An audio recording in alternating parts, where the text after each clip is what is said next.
शांताकारं भुजंगशयनं पद्मनाभं सुरेशं विश्वाधारं गगनसदृशं मेघवर्णं शुभांगं लक्ष्मीकान्तं कमलनयनं योगिभिर्ध्यानगम्यं वंदे विष्णु भवभयहरं सर्वलोकैकनाथं।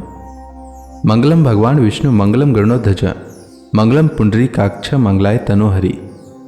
ओम नमो भगवते वासुदेवाय। आज का दिन आप सभी के लिए मंगलमय हो। आज मैं आपके लिए अपरा एकादशी व्रत कथा लेकर आया हूं। तो आइए सुनते हैं अपरा एकादशी व्रत कथा। अपरा का अर्थ होता है अपार या अतिरिक्त। जो प्राणी एकादशी का व्रत करते हैं उन्हें भगवान श्री हरि विष्णु की अतिरिक्त भक्ति प्राप्त होती है। भक्ति और श्रद्धा में वृद्धि होती है। सब धर्मों के ज्ञाता, वेद और शास्त्रों के अर्थ ज्ञान में पारंगत, सबके हृदय में रमण करने वाले श्री विष्णु के तत्व को जानने वाले तथा भगवत परायण प्रहलाद जी जब सुखपूर्वक बैठे हुए थे, उस समय उनके समीप स्वधर्म का पालन करने वाले महर्षि कुछ पूछने के लिए आए। महर्षियों ने कहा, प्रहलाद जी, आप कोई ऐसा साधन बताइए जिससे ज्ञान, ध्यान और इंद्रिय निग्रह के बिना ही अनायास भगवान विष्णु का परम पद प्राप्त हो जाता है। उनके ऐसा कहने पर संपूर्ण लोगों के हित के लिए उद्धत रहने वाले विष्णु भक्त महाभाग प्रहलाद जी ने संक्षेप में इस प्रकार कहा, महर्षियों, जो 18 पुराणों का सार से भी सारतर तत्व है, जिसे कार्तिकेय जी के पूछने पर भगवान शिव ने उन्हें बताया था, उसका वर्णन करता हूं, सुनिए। महादेव जी ने कार्तिकेय जी से कहा, जो कली में एकादशी की रात में जागरण करते समय वैष्णव शास्त्र का पाठ करता है, उसके कोटि जन्मों के किए हुए 4 प्रकार के पाप नष्ट हो जाते हैं। जो एकादशी के दिन वैष्णव शास्त्र का उपदेश करता है, उसे मेरा भक्त जानना चाहिए। जिसे एकादशी के जागरण में निद्रा नहीं आती तथा जो उत्साहपूर्वक नाचता और गाता है, वह मेरा विशेष भक्त है। मैं उसे उत्तम ज्ञान देता हूँ और भगवान विष्णु मोक्ष प्रदान करते हैं। अतः मेरे भक्त को विशेष रूप से जागरण करना चाहिए। जो भगवान विष्णु से वैर करते हैं, उन्हें पाखंडी जानना चाहिए। जो एकादशी को जागरण करते और गाते हैं, उन्हें आधे निमेष में अग्निष्टोम तथा अतिरात्र यज्ञ के समान फल प्राप्त हो जाता है। जो रात्रि जागरण में बारंबार भगवान विष्णु के मुखार बिंद का दर्शन करते हैं, उनको भी वही फल प्राप्त होता है। जिनके वंश के लोग एकादशी की रात में जागरण करते हैं, वे ही धन्य हैं। जिन्होंने एकादशी को जागरण किया है, उन्होंने यज्ञ, दान, गया, श्राद्ध और नित्य प्रयाग स्नान कर लिया है।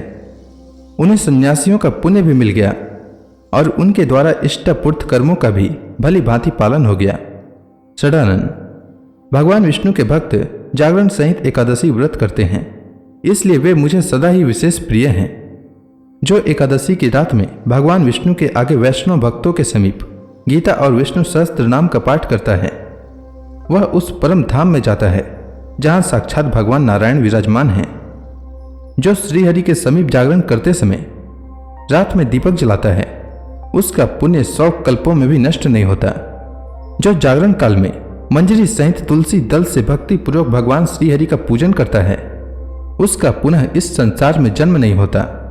स्नान, चंदन, लेप, धूप, दीप, नैवेद्य और तांबुल, यह सब जागरण काल में भगवान को समर्पित किया जाए तो उससे अक्षय पुण्य होता है। कार्तिकेय, जो भक्त मेरा ध्यान करना चाहता है, वह एकादशी की रात्रि में श्रीहरि के समीप भक्ति पूर्वक जागरण करे। एकादशी के दिन जो लोग जागरण करते हैं, उनके शरीर में इंद्र आदि देवता आकर स्थित हो जाते हैं। जो जागरण काल में महाभारत का पाठ करते हैं, वे उस परम धाम में जाते हैं जहां सन्यासी महात्मा जाया करते हैं। जो उस समय श्री रामचंद्र जी का चरित्र 10 कंठवध पढ़ते हैं, वे योग वेताओं की गति को प्राप्त होते हैं। जिन्होंने श्रीहरि के समीप जागरण किया है, उन्होंने चारों वेदों का स्वाध्याय, देवताओं का पूजन, यज्ञों का अनुष्ठान तथा सब तीर्थों में स्नान कर लिया। श्री कृष्ण से बढ़कर कोई देवता नहीं है और एकादशी व्रत के समान दूसरा कोई व्रत नहीं है। जहां भागवत शास्त्र है, भगवान विष्णु के लिए जहां जागरण किया जाता है और जहां सालग्राम शिला स्थित होती है, वहां साक्षात भगवान विष्णु उपस्थित होते हैं। अपरा एकादशी व्रत कथा के अनुसार एक बार महाराज युधिष्ठिर ने भगवान श्री कृष्ण से कहा, हे प्रभु, ज्येष्ठ माह की कृष्ण पक्ष की एकादशी का क्या नाम है तथा उसका महात्म्य क्या है? इसमें किस देवता का पूजन किया जाता है तथा इस व्रत को करने का क्या विधान है? कृपा कर यह सब मुझे विस्तार पूर्वक बताइए। श्री कृष्ण भगवान ने कहा, हे युधिष्ठिर, ज्येष्ठ माह के कृष्ण पक्ष की एकादशी का नाम अपरा है, क्योंकि यह अपार धन और पुण्यों को देने वाली है तथा समस्त पापों का नाश करने वाली है। जो मनुष्य इसका व्रत करते हैं उनकी लोक में प्रसिद्धि होती है। अपरा एकादशी के व्रत के प्रभाव से ब्रह्म हत्या, प्रेत योनि, दूसरे की निंदा आदि से उत्पन्न पापों का नाश हो जाता है। इतना ही नहीं, स्त्री गमन, झूठी गवाही, असत्य भाषण, झूठा वेद पढ़ना, झूठा शास्त्र बनाना, ज्योतिष द्वारा किसी को भरमाना, झूठा वैद्य बनकर लोगों को ठगना आदि भयंकर पाप भी अपरा एकादशी के व्रत से नष्ट हो जाते हैं। युद्ध क्षेत्र से भागे हुए क्षत्रियों को नरक की प्राप्ति होती है, किंतु अपरा एकादशी का व्रत करने से उसे भी स्वर्ग की प्राप्ति हो जाती है। गुरु से विद्या अर्जित करने के उपरांत जो शिष्य गुरु की निंदा करते हैं तो वे अवश्य ही नरक में जाते हैं। अपरा एकादशी का व्रत करने से इनके लिए स्वर्ग जाना संभव हो जाता है। तीनों पुष्करों में स्नान करने से या कार्तिक माह में स्नान करने से अथवा गंगा जी के तट पर पितरों को पिंड दान करने से जो फल प्राप्त होता है वही फल अपरा एकादशी का व्रत करने से प्राप्त होता है। बृहस्पति के दिन गोमती नदी में स्नान करने से, कुंभ में श्री केदारनाथ जी के दर्शन करने से तथा बद्रिकाश्रम में रहने से तथा सूर्य ग्रहण एवं चंद्र ग्रहण में कुरुक्षेत्र में स्नान करने से जो फल सिंह राशि वालों को प्राप्त होता है वह फल अपरा एकादशी के व्रत के समान है।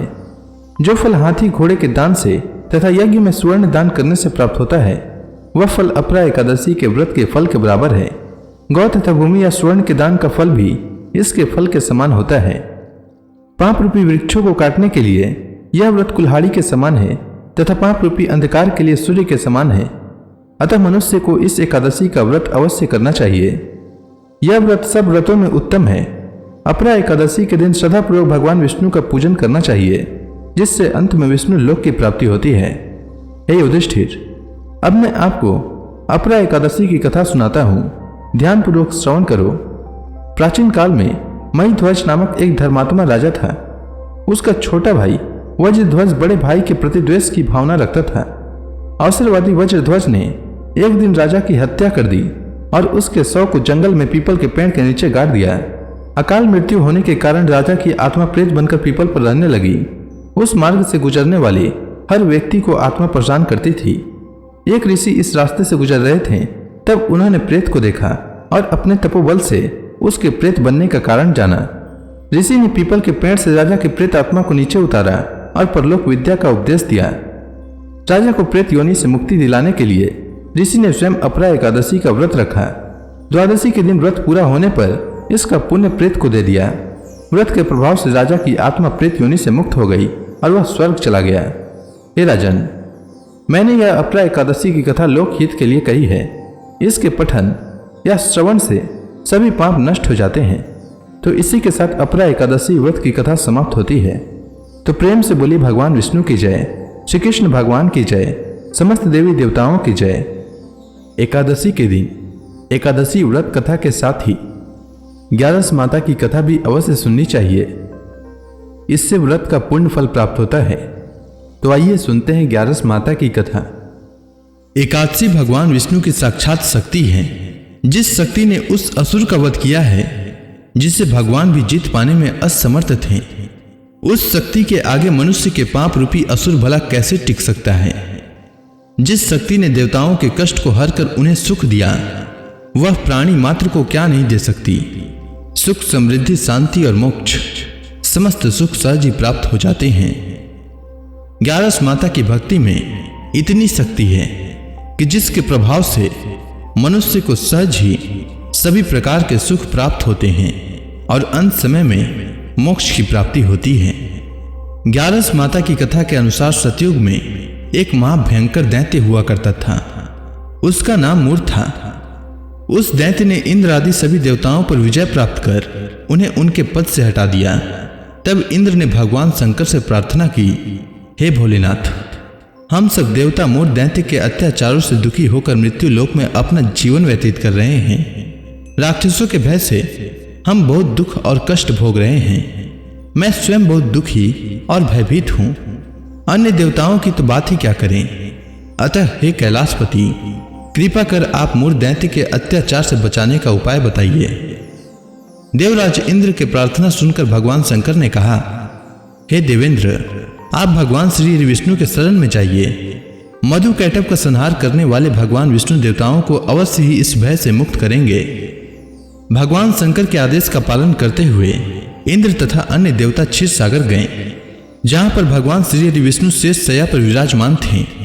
इंद्र सहित सभी देवताओं ने भगवान विष्णु को देखा और उनके समक्ष उपस्थित होकर उनकी स्तुति करने लगे। वे कहने लगे, हे तीनों लोकों के स्वामी, आप स्तुति करने योग्य हैं। हम सभी देवताओं का आपको कोटि कोटि प्रणाम है। हे दैत्यों के संहारक, हम आपकी शरण में हैं, आप हमारी रक्षा करें। हे त्रिलोकपति, हम सभी देवता दैत्यों के अत्याचार से भयभीत होकर आपकी शरण में आए हैं। इस समय दैत्यों ने हमें स्वर्ग से निकाल दिया है और हम सभी देवता बड़ी ही दयनीय स्थिति में मृत्यु लोक में विचरण कर रहे हैं। अब आप ही हमारे रक्षक हैं, हमारी रक्षा करें। हे जगन्नाथ, आप हमारी रक्षा करें। देवताओं की करुण पुकार सुनकर भगवान श्री हरि विष्णु बोले, हे देवगणों, वह कौन सा दैत्य है जिसने देवताओं को जीत लिया है? आप सभी देवगण किसके भय से पृथ्वी लोक में भटक रहे हैं? क्या वह दैत्य इतना बलवान है जिसने इंद्र सहित सभी देवताओं को जीत लिया है? तुम निर्भय होकर मुझे सब हाल बताओ।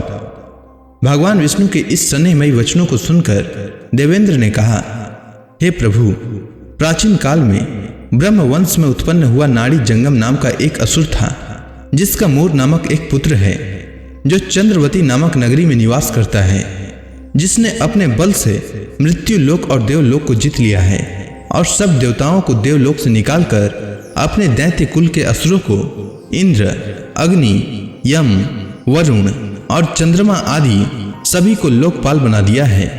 वह स्वयं सूर्य बनकर पृथ्वी को तापता है और स्वयं मेघ बनकर जल की वर्षा करता है। अतः आप इस बलशाली भयानक असुर का संहार करके देवताओं की रक्षा करें। देवेंद्र के मुख से ऐसे वचन सुनकर भगवान विष्णु बोले, हे देवताओं, मैं आपके शत्रु का शीघ्र ही संहार करूंगा। आप सभी इसी समय मेरे साथ चंद्रवती नगरी चलिए। देवताओं की पुकार पर भगवान विष्णु तुरंत ही उनके साथ चल दिए। उधर दैत्य राज मूर ने अपने तेज से जान लिया था कि श्री विष्णु युद्ध की इच्छा से उसकी राजधानी में आ रहे हैं। अतः अपने राक्षस योद्धाओं के साथ वह भी युद्ध भूमि में आकर गरजने लगा। देखते ही देखते युद्ध शुरू हो गया। युद्ध शुरू होने पर अनगिनत असुर अपने अस्त्र शस्त्रों को धारण कर देवताओं से युद्ध करने लगे, किंतु देवता तो पहले ही डरे हुए थे। वह अधिक देर तक राक्षसों का सामना न कर सके और भाग खड़े हुए।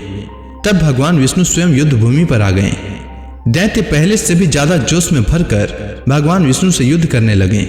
वे अपने अस्त्र शस्त्रों से उन पर भयानक प्रहार करने लगे। दैत्यों के आक्रामक वारों को श्री हरि विष्णु अपने चक्र और गदा के प्रहारों से नष्ट करने लगे। इस युद्ध में अनेक दैत्य सदा के लिए मृत्यु की गोद में समा गए, किंतु दैत्यराज मूर भगवान विष्णु के साथ निश्चल भाव से युद्ध करता रहा। उसका तो जैसे अभी बाल भी बांका नहीं हुआ था। वह बिना डरे युद्ध कर रहा था। भगवान विष्णु मूर को मारने के लिए जिन जिन शस्त्रों का प्रयोग करते, वे सब उसके तेज से नष्ट होकर उस पर पुष्पों के समान गिरने लगते। अनेक अस्त्रों शस्त्रों का प्रयोग करने पर भी भगवान विष्णु उससे जीत न सके। तब वे आपस में मल्ल युद्ध करने लगे। भगवान श्री विष्णु उस असुर से देवताओं के लिए सहस्त्र वर्षों तक युद्ध करते रहे, किंतु उस असुर से न जीत सके। अंत में भगवान विष्णु शांत होकर विश्राम करने की इच्छा से बद्रिकाश्रम स्थित 38 कोस लंबी एक द्वार वाली हेमवती नाम की एक गुफा में प्रवेश कर गए। उस गुफा में भगवान ने शयन किया। भगवान विष्णु के पीछे पीछे वह दैत्य भी चला आया था। भगवान श्री विष्णु को सोता देखकर वह दैत्य उन्हें मारने को तैयार हुआ। वह सोच रहा था कि आज मैं अपने चिर शत्रु को मारकर हमेशा हमेशा के लिए निष्कंटक हो जाऊंगा, परंतु उसकी यह इच्छा पूर्ण न हो सकी, क्योंकि उसी समय भगवान विष्णु की देह से दिव्य वस्त्र धारण किए एक अत्यंत मोहिनी कन्या उत्पन्न हुई और राक्षस को ललकार कर उससे युद्ध करने लगी। उस कन्या को देखकर राक्षस को घोर आश्चर्य हुआ और वह सोचने लगा कि यह ऐसी दिव्य कन्या कहां से उत्पन्न हुई, और फिर वह असुर उस कन्या से लगातार युद्ध करता रहा। कुछ समय बीतने पर उस कन्या ने क्रोध में आकर उस दैत्य के अस्त्रों शस्त्रों को टुकड़े टुकड़े कर दिए। अब तो उस दैत्य को बड़ा ही क्रोध आया और वह सारी मर्यादाएं भंग करके उस कन्या से मल्ल युद्ध करने लगा। उस तेजस्वी कन्या ने उसको धक्का मारकर मूर्छित कर दिया और उसकी मूर्छा टूटने से पूर्व ही उसका सिर काटकर धड़ से अलग कर दिया। सिर काटते ही वह असुर पृथ्वी पर गिरकर मृत्यु को प्राप्त हुआ। बाकी बचे असुर अपने राजा का ऐसा दुखद अंत देखकर भयभीत होकर पाताल लोक में भाग गए। भगवान विष्णु जब निद्रा से जागे तो उस असुर को मरा देखकर उन्हें घोर आश्चर्य हुआ और वे सोचने लगे कि इस महाबली को किसने मारा है। तब वह तेजस्वी कन्या श्रीहरि से हाथ जोड़कर बोली, हे जगदीश्वर, यह असुर आपको मारने को उद्यत था। तब मैंने आपके शरीर से उत्पन्न होकर इस असुर का वध किया है। कन्या की बात सुनकर भगवान बोले, तुमने इस असुर को मारा है, अतः हे कन्या, मैं तुमसे अत्यंत प्रसन्न हूँ। इसे मारकर तुमने तीनों लोकों के देवताओं के कष्ट को हरा है, इसीलिए तुम अपनी इच्छा अनुसार वरदान मांग लो, मैं तुम्हारी प्रत्येक इच्छा को पूर्ण करूंगा।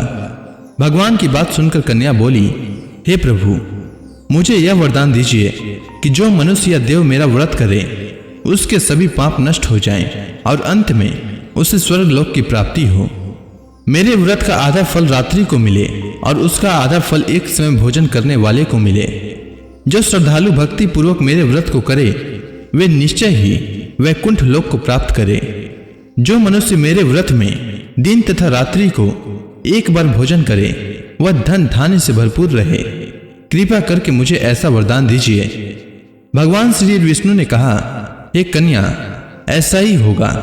मेरे और तुम्हारे भक्त एक ही होंगे और अंत में संसार में प्रसिद्धि को प्राप्त होकर मेरे लोक को प्राप्त करेंगे। हे कल्याणी, तुम एकादशी को पैदा हुई हो, इसीलिए तुम्हारा नाम भी एकादशी हुआ। तथा जो मनुष्य इस दिन व्रत करेंगे उनके समस्त पाप समूल नष्ट हो जाएंगे। तुम मेरे लिए अब तीज, अष्टमी, नवमी और 14 से भी अधिक प्रिय हो।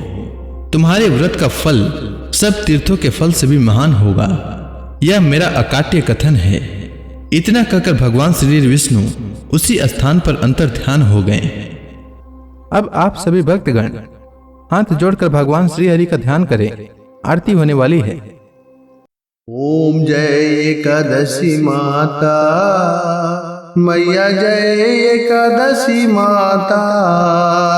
विष्णु पूजा व्रत को धारण करके, विष्णु पूजा व्रत को धारण करके शक्ति मुक्ति पाता। ओम जय एकादशी माता। तेरे नाम गिनाऊं देवी, भक्ति प्रदान करनी, भक्ति प्रदान करनी। गण गौरव की देनी माता, गण गौरव की देनी माता, शास्त्रों में बरनी। ओम जय एकादशी माता। मार्गशीर्ष कृष्ण पक्ष की उत्पन्ना, विश्व तारणी जनमी, मैया विश्व तारणी जनमी।